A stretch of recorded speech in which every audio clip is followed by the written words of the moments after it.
It is the morning of September 4th, 1939, and the nave of Malvern College's Priory Church stands almost silent. Pale September light filters through the high windows and falls across what, 24 hours ago, was a place of quiet contemplation. Oak pews, vaulted stonework, the faint smell of polish and old hymn books.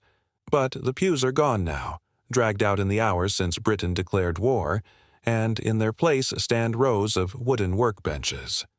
Cables snake across flagstones that have known nothing but boot leather and prayer. On the benches sit racks of components, condensers, valves, coils of copper wire, and the first engineers are already arriving, their breath misting in the cool church air, unpacking tools and consulting drawings that bear no official markings. By nightfall, this will no longer be a church. It will be a factory, and it will remain one for the duration of the war. The place is Malvern, Worcestershire, in the folds of the English hills. The institution is the Telecommunications Research Establishment, TRE to everyone who works there, and, officially speaking, an organization that does not exist. What is beginning here, in a converted school chapel and across every available classroom, laboratory and corridor of a requisitioned boys' boarding school, is one of the most remarkable industrial and scientific mobilizations in British history. By the time the war ends, this concealed complex will have been responsible, in whole or in part, for producing electronics that equip every branch of Britain's armed forces. The men and women who work here will never appear in the newspapers. The location will never be announced. But without what is built, tested, and dispatched from these borrowed buildings on a Worcestershire hillside, Britain's ability to fight, to navigate, to detect, and to survive would have been fundamentally, perhaps fatally, compromised. This is the story of the secret factory hidden inside a cathedral, and of the electronics that helped win the war. To understand why Malvern matters, it is necessary to go back to the crisis that preceded it. In the late 1930s, as the political situation in Europe darkened with gathering speed, Britain's military planners confronted a set of technological problems that were, by any reasonable measure, unsolvable with the tools then available. Aircraft were faster and flew higher than any previous generation. The sea lanes that sustained the country were increasingly vulnerable to U-boat attack, and the night sky, which had always offered at least the cover of darkness to a defender, was becoming a killing ground. In 1938, the RAF possessed no reliable means of detecting incoming aircraft after dark or in cloud. The chain-home radar stations erected along the English coastline were a significant achievement, but they were large, fixed, and incapable of being carried aboard aircraft. They could warn that something was coming. They could not tell a night fighter pilot where to look. The problem of airborne interception was, in the language of engineers, a miniaturization problem. Radar works by transmitting a radio pulse and detecting the echo when that pulse strikes a solid object. The physics was understood. The difficulty was that the radar sets of the late 1930s required antenna arrays the size of a tennis court and power supplies that could light a small village. Squeezing something equivalent into the nose of a Bristol Beaufighter was considered, by most sober-minded engineers, to be beyond the possible. The wavelengths required to produce a beam narrow enough to be useful at short range demanded a cavity magnetron, a device that could generate microwave frequency power in compact form, and no such device yet existed in practical, producible form. What existed were laboratory curiosities, early prototypes produced at the University of Birmingham by John Randall and Harry Boot, promising but fragile and not yet suited to production. Meanwhile, the Luftwaffe was flying bombing missions at night with relative impunity. Britain needed to solve this problem, and it needed to do so very quickly. The solution, when it came, arrived not from a single eureka moment, but from the collision of scientific invention with industrial will, and the physical space in which that collision occurred was, in the end, a requisitioned private school in the Malvern Hills. The telecommunications research establishment had existed in various forms and locations since the mid-1930s, operating first from Bawdsey Manor in Suffolk and then, following the fall of France in 1940, relocated inland to remove it from the reach of coastal bombardment. The school at Malvern, previously and in peacetime subsequently Malvern College, was selected partly for its geography and partly for the simple reason that it was available and large enough. It had laboratories, workshops, extensive grounds, and, crucially, a series of substantial Victorian buildings that could be converted for industrial use without attracting the kind of attention that the construction of purpose-built facilities would have generated. The centerpiece of the campus, the Priory Church became the centerpiece of the electronics effort. Its nave, cleared of its furniture and fitted with electrical power, served as the primary assembly floor for the most sensitive work. It was not chosen for any mystical reason. It was chosen because its volume was exceptional. Its stonework kept a relatively stable temperature, and the thickness of its walls offered a degree of physical security that a temporary hut could not. The irony that Britain's most sensitive electronic warfare work was being conducted inside a place of worship appears to have struck nobody at the time as remarkable.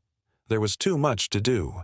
What TRE produced at Malvern was not one device but a family of them, iterating at extraordinary speed from early experimental prototypes to producible, field-serviceable equipment. The H-2S ground mapping radar is perhaps the most famous, but the full catalog of development is staggering.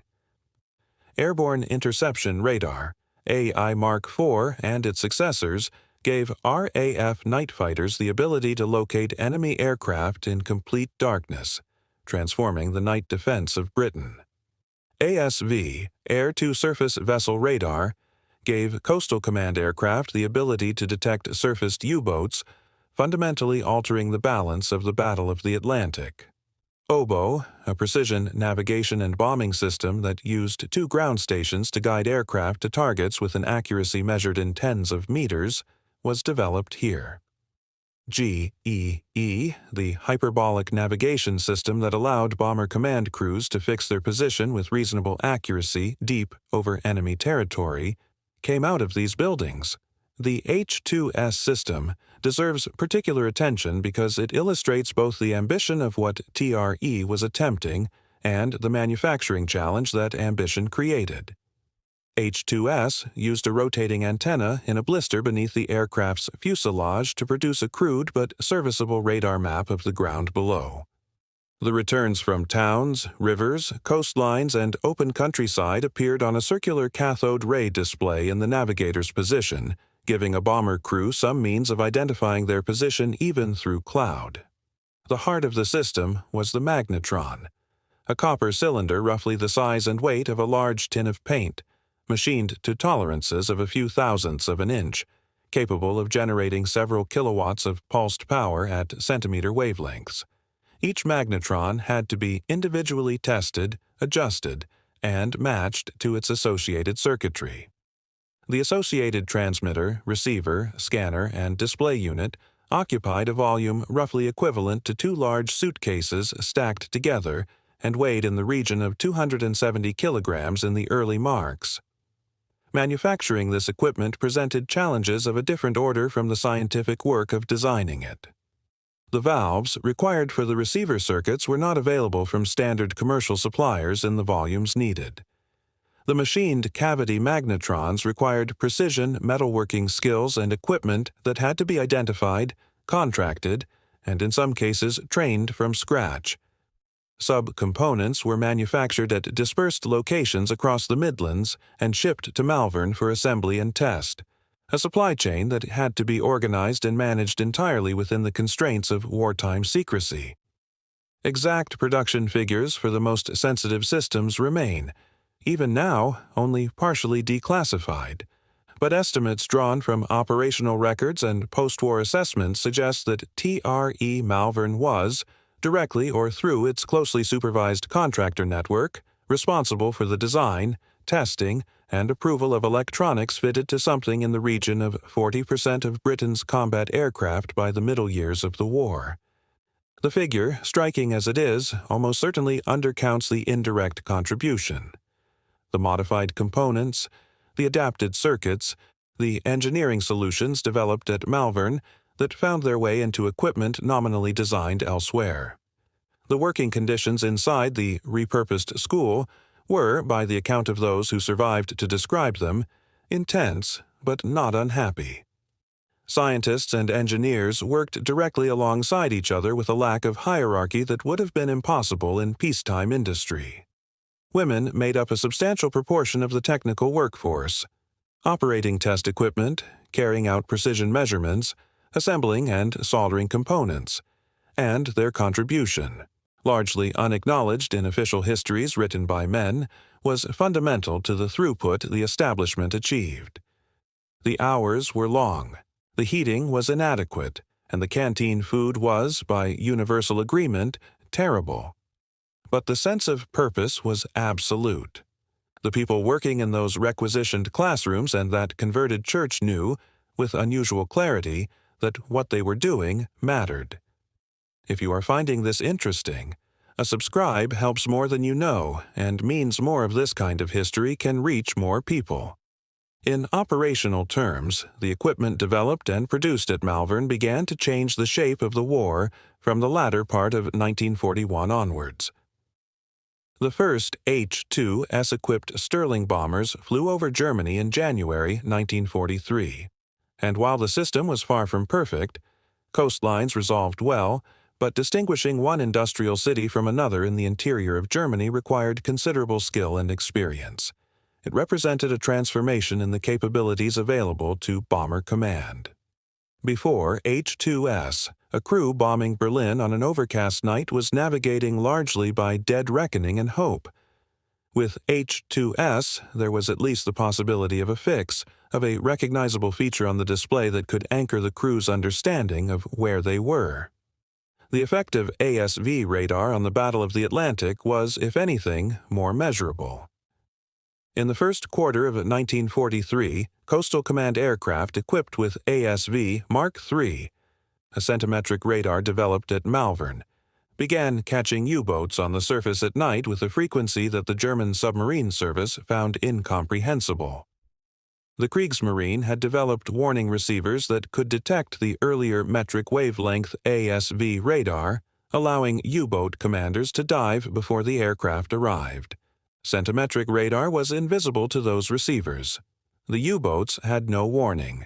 Sinkings of German submarines by air attack rose sharply, and the operational pattern that had allowed U-boats to attack convoys at night on the surface, faster, more maneuverable, safer than submerged, became suddenly and catastrophically untenable. Admiral Dönitz, piecing together the evidence from reports sent by surviving commanders, could not initially determine how the British were finding his boats. The answer, had he known it, lay partly in a converted church in Worcestershire. The oboe system, perhaps the most elegant of TRE's contributions, deserves a particular note for the precision it achieved. 2 ground stations in England, one designated Cat, one Mouse, each sent a continuous signal to a specially equipped Pathfinder aircraft. The Cat station kept the aircraft on a precise arc equidistant from the station. The Mouse station, intersecting that arc at the target, triggered the bomb release. The system was accurate to within 90 meters from a height of 28,000 feet, a figure that seems almost implausible given that contemporary British bombing policy was still in some respects calibrated for results that could be measured in square miles rather than in meters. Oboe had its limitations. It could only handle a small number of aircraft simultaneously. Atmospheric conditions affected its range, and German jamming, once the system's existence became suspected, reduced its reliability. But on the nights it worked well, it placed markers with a precision that transformed what the following stream of bombers could achieve. By comparison, the equivalent German development program illustrates how decisively TRE tipped the technological balance. German airborne radar, principally the Liechtenstein series developed by Telefunken, was a capable system in its early marks, providing the Luftwaffe night fighter force with an interception capability comparable to early British AI radar. But the German program suffered from a fragmentation of effort, rivalries between the Luftwaffe and the Navy, and a shortage of the precision manufacturing capacity that centimetric work demanded. German centimetric radar development, while it existed, lagged the British program by approximately 18 months to 2 years, long enough in a war moving at the pace of this one to matter profoundly. The Americans, developing their own radar program through the MIT Radiation Laboratory with substantial input from British scientists who shared the magnetron design openly in 1940, eventually produced systems of comparable and, in some respects, superior capability, notably the SCR-720 airborne interception radar. But the American program was built substantially on the foundations that British scientists, many of them from TRE, had established and then voluntarily shared in an act of technical generosity that proved decisive in binding the two allies together in a common technological effort. The Japanese encountered British centimetric radar in captured equipment in the Burma theater and made efforts to reverse engineer what they found, with limited success. The Soviet Union received substantial numbers of British radar sets through the Lend-Lease arrangements and adapted elements of the designs to their own purposes. The cavity magnetron, that copper cylinder born in Birmingham and refined at Malvern, became one of the most widely copied pieces of wartime technology. Evidence, if evidence were needed, of how fundamentally it had altered the possibilities of the conflict. The question of legacy is complicated by the secrecy in which TRE operated and the continuing classification of some of its records. What can be said with confidence is that the concentration of scientific and engineering talent at Malvern, the speed at which it moved from laboratory prototype to fielded equipment, and the breadth of the systems it produced established a model for how Britain, and subsequently any technologically advanced state, could organize science for war. The proximity of designers to testers, of engineers to pilots and aircrew who could describe what they actually needed in the field, produced a feedback loop that purely industrial programs lacked. The culture of TRE, informal, empirical, willing to discard a design that did not work and start again without recrimination, was as much a product of the war as the magnetrons themselves. Surviving examples of TRE equipment can be found in several institutions. The Science Museum in London holds magnetrons and associated radar components from the wartime period. The RAF Museum at Hendon has operational radar sets removed from aircraft of the period. The Malvern site itself, now occupied by Connecticut and associated defense technology organizations, maintains a small collection of artifacts and documentation, though access is restricted for reasons that are not entirely historical. For those interested in the physical reality of what was built and tested in that converted church, it is worth noting that the Priory Church of Great Malvern, the inspiration, if not the precise location, for much of the popular retelling of this story, still stands and still functions as a church, its medieval tilework and misericords quite indifferent to the extraordinary things that happened, nearby and within its borrowed walls, between 1940 and 1945. Return, then, to that September morning in 1939. The engineers arranging their benches on the flagstones of a requisitioned chapel could not have known, as they unpacked their tools in the thin morning light, what the next 6 years would demand of them. They did not know that they would help make the night sky legible to the men flying in it. They did not know that they would help starve the U-boats of their cloak of darkness. They did not know that they would give a navigator flying at 28,000 feet over Germany the ability to place a marker within 90 meters of a specific building in a city he had never visited. They knew only what was in front of them: the problem, the component, the solder, the test. What they built, in the end, was not only a collection of electronic systems. It was a demonstration that a small island, given sufficient scientific intelligence and the institutional will to deploy it freely and quickly, could produce technological advantages that persisted long enough to matter. The 40% figure, the fraction of Britain's war electronics that passed through these borrowed buildings, is a number that represents not just components but capability, the ability to see in the dark, to navigate through cloud, to find a surfaced submarine in the black water of the Atlantic at 3 in the morning, to put a bomb within a street's width of its target from 5 miles above the earth. They built it in a church, in a school, in huts and workshops on a Worcestershire hillside, and they built it without telling anyone. And the war, in the skies and on the sea and in the long attrition of the bombing offensive, was different because they did.